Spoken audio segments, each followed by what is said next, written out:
Stretta firmata su locali pubblici e attività di ristorazione al fine di ridurre assembramenti dentro e fuori dai locali. Il nuovo DPCM ne anticipa la chiusura alle 24, mentre laddove non sia possibile consumare al tavolo si può restare aperti fino alle 21, fatte salvo le attività di consegna a domicilio e asporto senza ovviamente consumazione sul posto. Fortunatamente questo locale è aperto dalla mattina fino alla sera, quindi tutto sommato ok, però devono pensare che ci sono tanti locali che aprono alle 6 di sera e quelli ne subiranno le conseguenze. Niente consumazione al bancone quindi, ma solo ai tavolini. Non si potrà mangiare o bere in piedi fuori dai locali e, come sottolinea la titolare della cantinetta Venegazzù, ai 3 mesi di incasso zero, i successivi con una perdita del 30%, si va ad erodere ancora una fetta di incasso, togliendo altre 2 ore all'attività che andava fino alle 2 di notte. Noi siamo senza armi, completamente disarmati, perché c'è una situazione che è nazionale, che riguarda tutti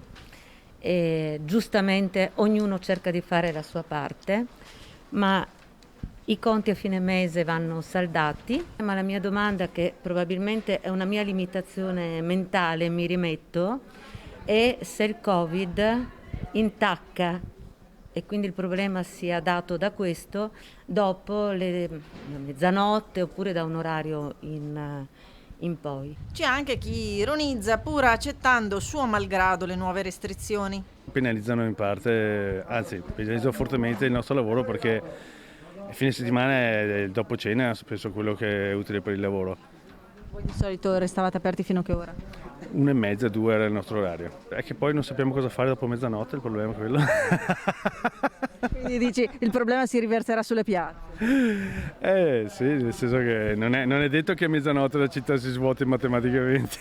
Infine il commento amaro di Pino Giordano, uno degli imprenditori della ristorazione più noti in città, che dallo storico ristorante che guarda la piazza parla di un triste bilancio di questi mesi segnati dal Covid. Noi cerchiamo di lasciare fuori le persone e farle entrare tavolo per tavolo, non facciamo assembramento interno e addirittura neanche fuori, perché lo spazio c'è e quindi siamo fortunati da questo punto di vista. Io ho fatto dei conti 3 mesi, la nostra azienda credo che abbia perso 2-3 milioni di euro di incasso. Queste misure, secondo quanto previsto dal DPCM, entreranno in vigore il 14 ottobre e saranno valide fino al 13 novembre.